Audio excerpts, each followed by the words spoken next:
Hello, hello. If you're at a moment in your career where you're not sure what the next step is, maybe things are hard right now, you're struggling, this is an episode for you. We're taking some of the best lessons and struggles from people who've been on this podcast in over 200 episodes and got them down to bite-sized little clips for you to give you that little bit of inspiration and the little bit of a kick you need to go towards more purposeful work that matters to you.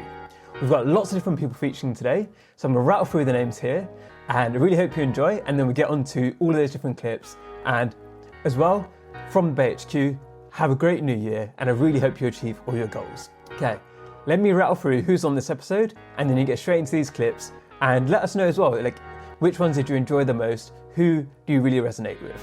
So today we have Natasha Ratanshi-Stein, Rina Newton, Rahul Patil, Ishveen Jolly, Praveen Vijh, Deepak Ravindran, Anushka Patchava, Priya Downes, Dr. Karan Rajan, Karan Jain, Dr. Farzana Rahman, Sakshi Chhabra Mittal, Sandrine Zhang Ferron, and Kanu Batra. Enjoy. It wasn't really what I was going after because I felt like that was a bit of like a halfway house of where I wanted to be. And I just felt more and more as I was attending board meetings and spending time with portfolio companies that I had this envy of them where we talk about something, we talk about like, oh, could you think about trying this acquisition to make the unit economics better? Or what if you launched in this geography? Or what if you launched this new vertical? But I would never see it end to end. It would be the ideation and then the follow up of like, oh, so how did that go? And I think because of that arm's length distance you have as an investor, I just felt like I wanted to be in the weeds, on the ground, really getting my hands dirty on that execution. And so I spoke to Andrew and Greg at Piton and they were extremely supportive. Both of them had been operators and entrepreneurs previously. And so they brainstormed with me, you know, the right stage business, the right type of business. And then the rest is history. I joined Bulb in April 2019. And making that big step as well there, how was that? So obviously going from investment background, going into that new environment, did you find your feet quickly or was it the adjustment period? I was daunted when I first joined. I think that was probably the most daunted I've ever felt in my career because I had this imposter syndrome where I was like, am I just someone who is able to thematically come up with things, but when it actually comes to push comes to shove and getting things done and having these meaningful results, can I do it? And so where I was quite lucky in my time at Bulb is that I knew I had a skill set in finance. I had told Hayden, the CEO, at the beginning, I didn't want to be spending most of my time on finance because I really wanted to broaden my skill set, broaden my horizons, and become a true operator. But luckily, at the time, Bulb was spending time on thinking about its financing structure between debt, equity, other forms of financing, given the uniqueness of the operating model of being a utility company. And so because it was relatively comfortable, I felt like that was a good opportunity for me to show the company and show Hayden and Amit, the founders, that I could add value without pushing myself to unknown terrain or unknown territory. Again, I think I don't know whether it's our culture or what have you, but I know that people can feel very worried, very jittery, like it's a bad thing. But it was the biggest thing, the positive thing that happened to me. It was such an opportunity because it made me realize that I could just do things the way I wanted to do. So I did love my time at pharma. I worked at loads of different pharma companies. And again, because of the boredom, I was skipping about, doing lots of roles, getting promoted, moving companies, all very good. But I still hadn't found my kind of groove until the age of 39, which again, I think is another point to make to the listeners who sometimes feel that they hit the 30s and it's too late to start a business. I didn't, start Complementary, my first business, till I was 39. And I'd been on maternity leave with my third child and I was made redundant. I mean, it couldn't have been lower. And yet I had enough excitement and energy to start a business. So I've got a friend I'm talking to right now who's 25, I think, and just got made redundant. And they're in this kind of stage of, it's the end of the world and I'm lost. So if they're listening to this, I'm going to tell them that this is coming out so they don't feel too attacked. But it's that whole idea. It's like, there's so much more life to go. Even at, say, 39, right? You've still got a huge career ahead of you. But we're having this head towards 30, all these different things that you need to be by a certain age, by that there's some kind of age expiry on that. When so many of the people who've heard, or so many of the big global companies, like KFC, things like that, started from people who are older entrepreneurs. And our challenge is, I think in recent times, we've had Google, like Meta and those kind of companies, started by people a bit younger, but that's actually an anomaly. A lot of the actual large companies, you might not even know who founded them because maybe they're not in the public eye. When it came time to sell it, how was that? Because obviously it was your baby, right? You built it yourself. Yeah. You'd grown it so quickly. And then when you let go of it, did it feel good? Was it like, now it's the next stage, or was it, what do I do next? Well, again, I mean, if I look back, I mean, the exit wasn't planned in a way that one day someone gonna acquire my company, and even now as well, when I build the business, I always think acquisitions do happen, but you cannot build a business with the mindset of one day you're gonna sell that company. I mean, you need to be open if acquisition happens, but you cannot build something, otherwise you cannot pour your kind of like your love, emotion, sweat, tears, everything into it, like, you know. So similarly, it just happened more like organically that I was. I mean, we were doing pretty good as business-wise, but where we reached to the tier where we were operating, and I was trying to like break through that tier, come into slightly in the bigger boys club, and we tried few things, but somehow it wasn't happening. And although we were making good amount of money, like after 4 years, that's the question back of my mind was like, is this something? Next 10-15 years I wanted to continue doing exactly same thing, or I wanted to do it slightly different, bigger, better, and I wasn't able to find the answer. So just money making wasn't the idea when I started building the business. So it happened organically. It got exited. I mean, one of the competitor, they sort of had an eye on us, and they gave us a good offer, and I thought, okay, let's it's a good time to exit. But what happened next then? So you've just exited a company so young. What do you do next? It's a good question. So I was totally blank in the sense, what I'm going to do next? No idea. So good amount of money, but then what's the next plan in terms of what next company I wanted to build? I had no clue that point in time. But one thing was clear, that I want to build another company soon, but I don't know which problem that I'm gonna fix it. So I thought I had two options: either just to take a break, just go around, and this was happening in India. So one option was just travel around and see, and the other option then back of my mind was I did not have job experience by that time. I did everything as my own business, but sometimes like something which you haven't done, it always you feel excited about it. And what was that tipping point? Was there a moment where like, because I guess you've got the little idea of, okay, I'm going to do this, and this. When was like a fully formed, okay, here's what I think can solve this problem?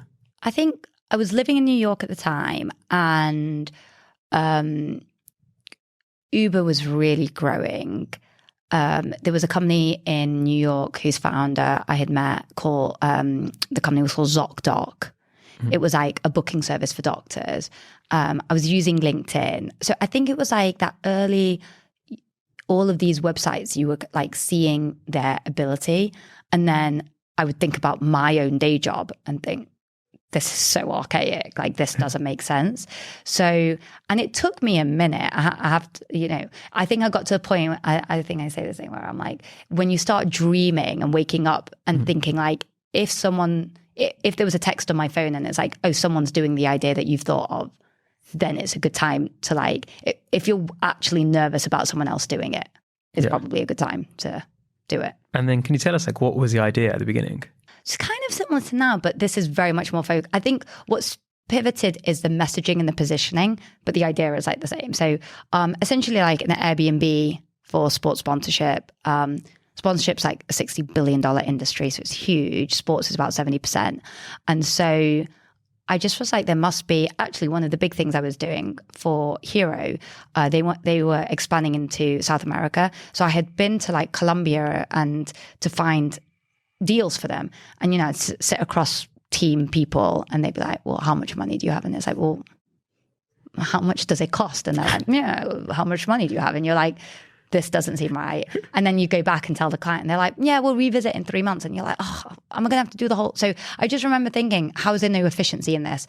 And so the idea was essentially you have a platform where every sponsorship opportunity in the world is listed.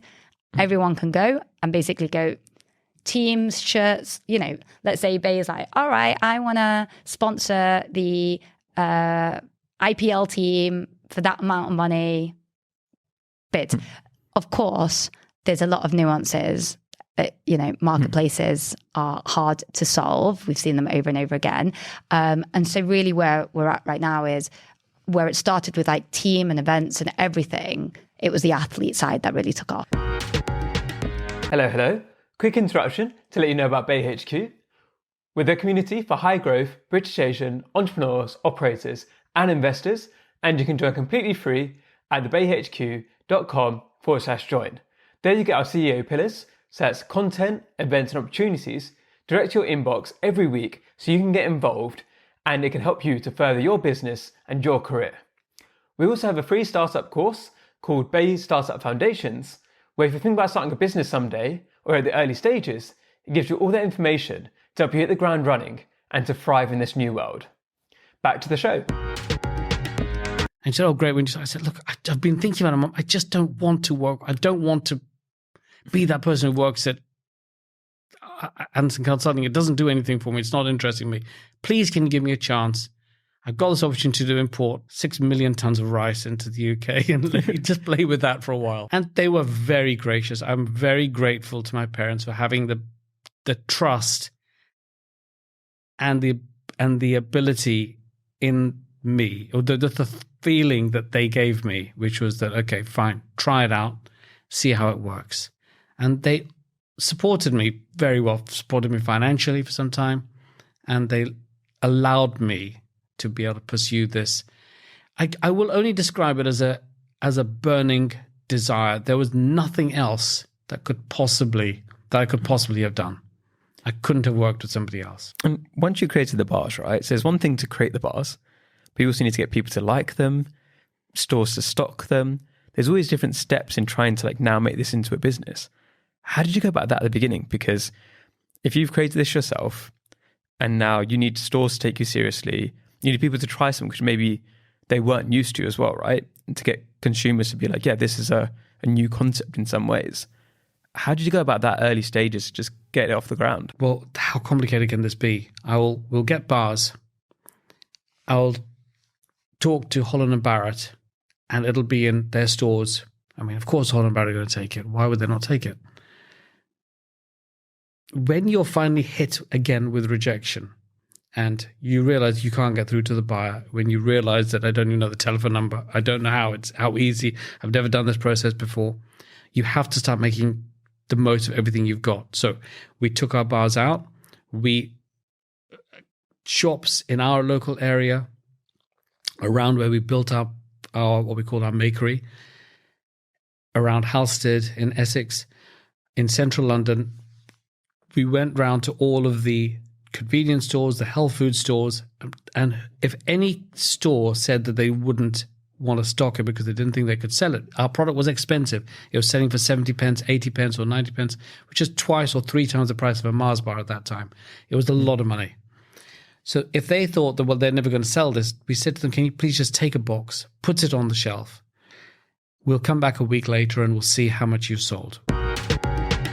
There's money for me to spend, but there was no real clear follow-through plan on what contentment and happiness truly meant. And that's when I knew that was not the right place for me.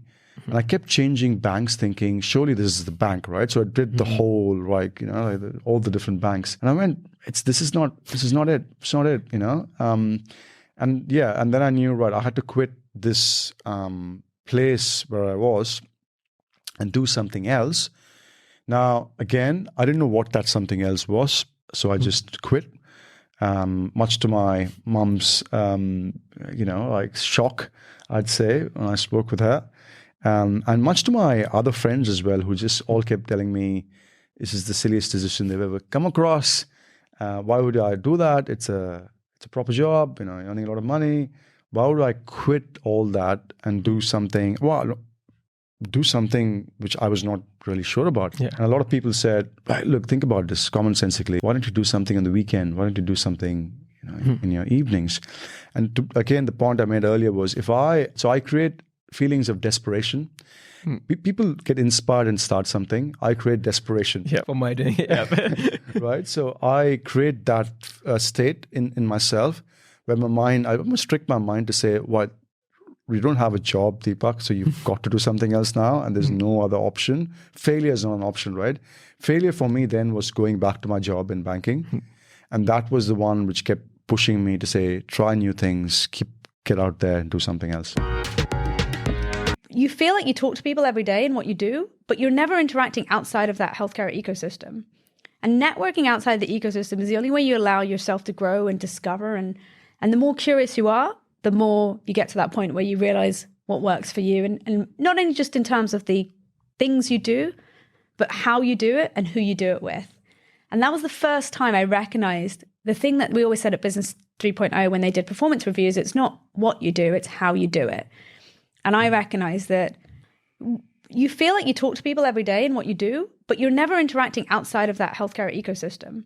And networking outside the ecosystem is the only way you allow yourself to grow and discover. And into headhunters, a couple of them tried to recruit me to be a headhunter. So I did a 3-month stint being a headhunter, and then got my next job through doing that. But I think one of the things about being a headhunter allowed me to talk to lots of different people and ask people what they wanted to do, which made me think about what do I want to do, and who do I want to be, and recognized at the time, I couldn't let go of the science. I really liked helping people, but maybe not in that physical clinical setting. I still liked reading scientific journals and papers. We always got told before university interviews, tell everyone you read The New Scientist, but I was still reading The New Scientist back then. It wasn't The Economist, it was definitely The New Scientist. So I basically ended up falling into a pharmaceutical consulting strategy role, and that made sense. So did it make sense at the time, but did it make sense once you're in the job as well? Both. Actually, both. The only thing that didn't make sense in the job was it was like 80 to 90 hours weeks. And at that point, I'd made this pledge to myself, which I haven't lived out, but I said at the age of 38, which is this year, I'm going to be retired. And I don't want to, I wanted to kind of, capitalizing on the fact as a medic, you work really long hours. I wanted to carry on reducing each year how much I worked. And obviously strategy consulting, you don't reduce how much you work and you travel a lot. Why 38? That's really specific. I don't know. I think I had it in my mind that 38 was the year that people got old. But let me just say that's not true anymore. Anyone who's out there, 38 is definitely the new 18. But yeah, I think I had it in my mind, and I thought, before my 40th birthday, I want to be retired. I want to be, doing charity work or philanthropy or whatever it is. I still believe I'm doing a lot of what I want to do now, but obviously I'm not retired. So you spotted the gap there. Yeah. But then what was the trigger to say, like, okay, I'm going to do it. This is going to be like the full-time thing. I've got the skills. Because obviously what's interesting as well, the different things you've done, like you said, you had the product experience, you had the finance background, you had the fashion passion as well. So all these different things add up to it. But was it easy for you to decide, okay, I'm now going to build this myself? Or was it a difficult decision for you? Very difficult. I think, I'd say like I'm kind of a old founder. So I was, at this point, I was 37. And I guess the older you get, the more risk averse you get. And having only ever worked at corporate, been employed, my instant reaction was like, well, why don't I just do this part-time? I'll get a part-time job and, we'll start that way. And it was actually my husband who said to me, what are you doing? And I said, well, I feel like I need to have this, he's like, I said, I need to have something going on to keep my, just in case I need to fall back. He's like, why?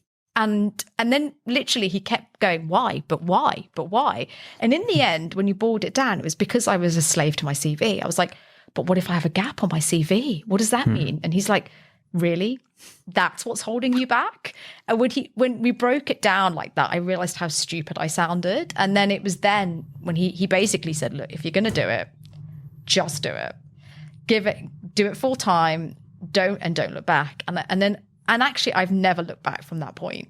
And now, honestly, when I think about that moment, I just think I cannot believe that it took me so long to have that mental switch, because had I actually had that conversation with him even 2 or 3 years earlier, I could have started my business earlier, because I probably was ready, but I was holding myself back because I was so kind of I need to have a job. I need to have a job.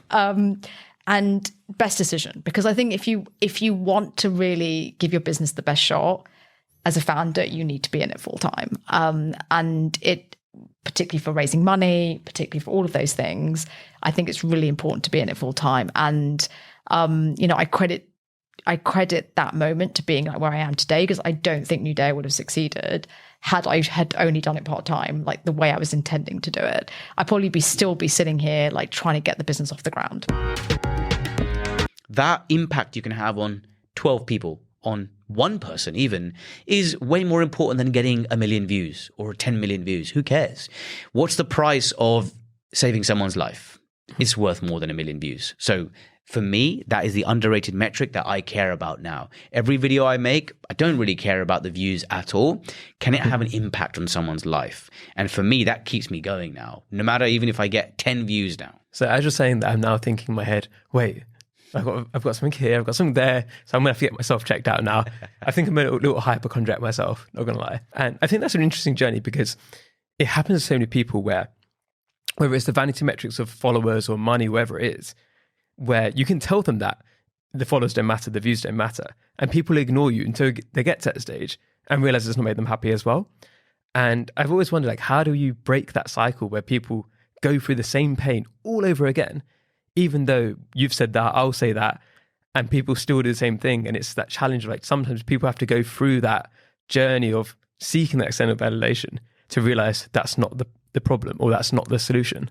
Yeah, I think it's like, you can't skip puberty to get to being an adult. You have to go through the hormonal acne, the weird thoughts in your head, the embarrassment, all that kind of stuff. You can't avoid it. It's inevitable. And similarly, I think this seeking approval or external validation is also inevitable as well. I mean, this is human nature to want to be loved by other people. And I think that's part of the journey. It's the same when, if you lose a loved one, you can't tell someone not to grieve. They will have some low mood for X number of months or years. And it's just about going through that and then adapting. When I lost my grandmother in the middle of my finals exams, she was one of the closest people I had in my life. And I was devastated. And I still think about it to this day, but I've adapted. It's just a scar that is well healed. And I've learned from those things. And same way with the social media stuff, I wouldn't have been so well adjusted about my thoughts about social media had I not gone through that period of near burnout and frustration and angst about not getting the same views as I wanted. So you got to go through it. Those moments of failure, it's not just failing, because I always used to think that failure was the opposite of success. Failure is just a building block on the way to success. You fail and you learn, and then you fail again and you learn more things, and then eventually you get to success. Basis, I set up like an agile consultancy shop, hired a bunch of people. I scaled that up to like 50 people. Right. And this is before like I'd heard the word VC or any capital. Yeah. So it's like pure bootstrapped. And it was a people business. So it was a consultancy business. So like, again, I had not clocked the margin difference between a consultancy business versus a software business. Yeah. So that was my first entrepreneurial thing. Again, not knowing how to exit a business. Mm-hmm. So I was like, I'm getting a bit burnt out because like traveling around, different cities. And I'm like, okay. And mind you, I was like 26 at that point. So I'm like, I'm getting burnt out. Like, I want to break. Yeah. Like a typical child is when I want to break. So I'm like, I sold the business, go back, get a job. So I did that. Yeah. But then at that point, I kept one of my clients that I was working with and did a bunch of work with them. So at that point, at 26, right? So scaling companies that kind of size, and then like obviously deciding you're burnt out, you want to sell it. How is that from like a mental perspective, right? Of thinking, I've done this at such a younger age, obviously it must have been doing pretty well. To then be like, okay, I'm going to now go back and work for somebody else. Was that an easy transition, or was it quite just I'm done? I don't think you understand that at 26. You're like, I just want to do that now. Okay, cool. Yeah. You go do that. And it's like, because at that point, you're like, well, is there something you can't do?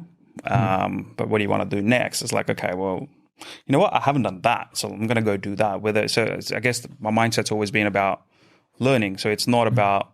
I think a lot of people get caught up on two things, and I've been there myself. So it's the titles and money, right? Titles and money, both are important. But once you accept that titles don't mean anything. It actually comes down to the level of influence you can execute or, have.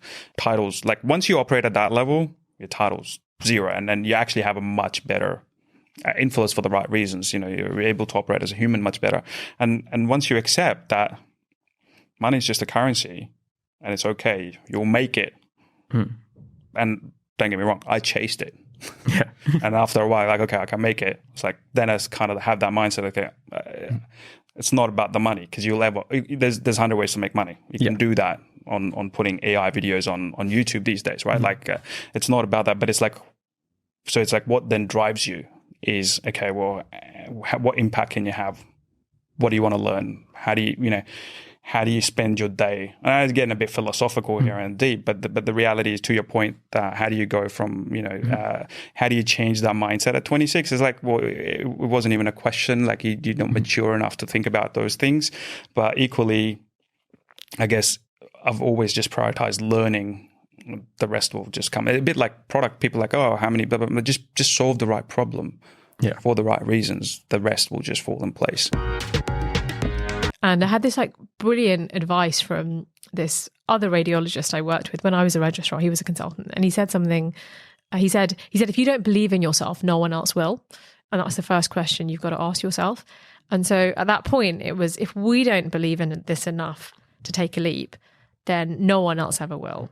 And it's got to cost you something. There've got to be stakes, right? You can't create something, but it'd be so safe that it's just a side project. If it matters, it's going to cost you something. And so I left my job, the first one, and we decided that's when we were going to raise some investment and actually fully focus on it. And that happened in about around COVID time, around 2019, 2020, that when we decided, right, we're going to focus on this. This is going to be the thing. I left my job then, and then we raised our first investment round shortly after that. What's interesting as well, we're 4 co-founders. How did you decide the different roles you're going to take on? Because obviously you all work together, which is quite good because you know a bit about each other's working styles, how you interact under pressure. But it must have also been quite a difficult decision about maybe 2 of you wanted to do the same thing. How do you resolve that? And I think that sometimes stops some people from starting something because they just don't know about the interpersonal dynamics. So how did you think about that? How did you work out who's going to do what? What's really interesting is that we all naturally fitted into specific roles really early on. And, a few years later, we've done all this leadership training and we've done all these like gazillion personality assessments that you have to do. And we each have 4 very distinct personalities, which fit. I think in our first investment round, we had this big part of due diligence was assessing this. And so our kind of core strengths very clearly fit with certain roles. So we didn't actually have much debate about this. It was really obvious to everyone who would be good at what, and it still is. So I think I'd love to say that was strategic, but I think we got lucky. Yeah. And then how did that work for you, right? So what was your personality type, and how does that make your role easier or your role more effective? Yeah, so I think as CEO, I always had the kind of big picture vision thinking, and this kind of like unwavering belief that we could do it.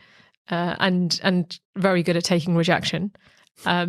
So that is all stuff that I think you need as CEO. And I like people. I like talking to people. I like listening to people. So I think that was, really clear early on. Amy's like really good at relationship building. She's very kind of creative and commercial. And so her being Chief Commercial Officer was again a natural fit. Sam, because of his finance background, he's amazing at numbers. And so he very clearly fit into that. And Jay is very, kind of can see the big picture. So can see can understand the vision that I want to get to, but he will figure out how we get there. So he is kind of a natural Chief Operating Officer and in charge of product. And so, I realized that actually what I'm doing is not niche. There's a lot of people who are suffering. And unfortunately, the food around us is wrong. And it's pushing us towards chronic diseases. There is a new way of eating, which is delicious, but also cleverly designed foods. So this is where you can bring in technology to help you get there. So both professionally and personally, it was pushing me towards food hack. It wasn't if, I think it was when am I going to launch this company. And obviously, once you go full time, that must be quite scary, right? Because as you said, throughout your career, you've got these huge names on your CV. You've got Pfizer and SoftBank. And then building your own brand from scratch is obviously a new challenge. And you mentioned before when you're at university, you tried to start something then. Was there any of the lessons that you took from way back then that helped you in those early days of Food Hack? Yeah, I mean, look, I think one of the things that we were trying to do at university was we were trying to force feed a problem with a solution that maybe didn't need a solution. So we were looking at the pager and we were like, you know what, it's an age-old technology. It needs to get disrupted. If you ask me that statement today, is that true or false? I'd say not necessarily. Not every technology has to get disrupted, right? Like it's got great battery life. It's got Bluetooth capabilities. It conveys the message without distracting the doctor from the surgery. It's like WhatsApp. Does it need to get disrupted? I'm not sure, right? So I think the learning was that if I ever do my own business again, right, I'm not going to do it to flip it. Because I think somewhere, some of the other people involved, they definitely, I think somewhere there must have been some intention that, listen, let's just try and do this thing and then let's just flip it. We'll be called an exited entrepreneur. And I'm like, I don't want to do this venture game of exited entrepreneur, second time, serial. If I want to do something, I want to do it for the rest of my life and I want to dedicate myself to a cause. How did you feel at that point? Because I remember when I quit my job, but then there was that stress at the beginning of, have I made a good decision? And then I was lucky that people supported me, but at the same time, you're like, I don't know what I've done. But when you started that code bootcamp, did it feel like, I've really done the right path here? Or was there? Yeah, I mean, I tend to, not really regret or question my decision because, I had some savings from finance and I was very excited to learn more about the opportunity. And I had this vague idea of a marketplace. I had read this book about the origin story of eBay and I found it fascinating. And, having worked at a brokerage firm as well, it was quite familiar, the idea of matching demand and supply. And so it's going to be a learning opportunity and I'll figure it out. And I mean, it's not a massive issue if I fail.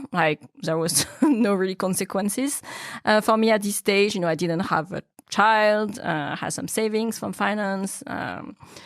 So I just went for it and, didn't question it.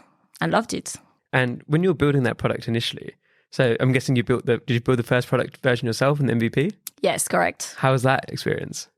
It was really fun because, I think this part where you build something from nothing and everything is possible, I guess that's what, I really enjoy as being a founder because nothing is possible. And obviously I was on my own, so didn't have to, discuss with anyone about it or report to anyone. So, just went for I think the challenge was to actually fight the procrastination because there was no deadline. And at some point I talked to a friend, just set a random date. So I set a random date, said I need to have 200 listings by that date and work on it. So, building the website took 3 months.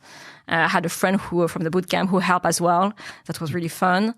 And then spend a few weeks really doing a sales job, cold calling antique dealers in London. And once I got 200 people, just launched. But, it just launched. I was the only one to celebrate. No one knew it was happening. So, yeah, it was just how it started.